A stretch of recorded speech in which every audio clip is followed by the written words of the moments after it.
Uy, gusto mong pumunta ng Japan? Or nagpaplano kang pumunta ng Japan pero hindi mo alam ang gagawin mo?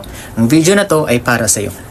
Kung gusto mong pumunta ng Japan, maghanap ka ng agency na nagpapalipad o nagpapaalis ng mga trainee papunta rito sa Japan. Kahit na anong skills, maraming available na hiring ngayon dito sa Japan.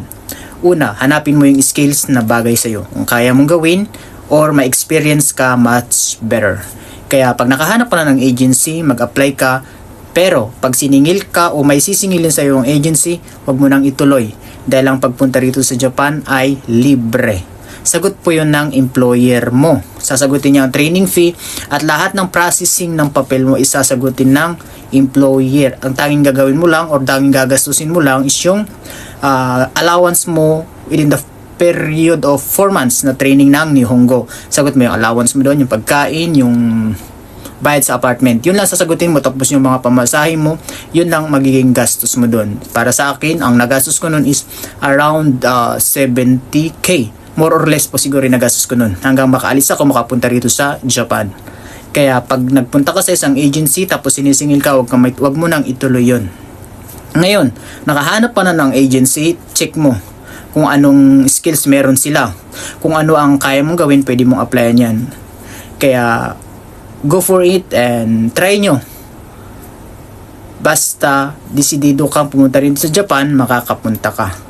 At higit sa lahat, bago ka makapagsimula sa iyong training sa Nihongo, kailangan mong dumaan sa isang interview. I-interviewin ka ng employer at titignan kung kaya mo or how do you deserve to be one of their employee. Kaya sasabak ka sa isang interview.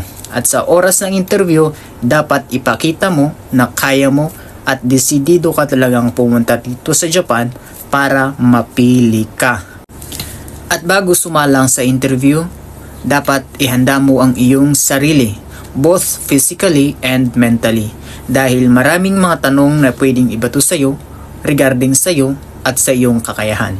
Kaya be ready always. Actually, sa agency namin, bago kami isalang sa interview is dinaan muna kami sa isang simpleng orientation. Inorient kami ng mga staff nila about sa paano yung flow ng interview at may mga question na binigay sa amin na posibleng itanong sa amin sa oras ng interview. At siyempre bago kami isalang doon, kailangan alam na namin yung may sasagot namin doon. Same yung mga question na yun sa aming lahat.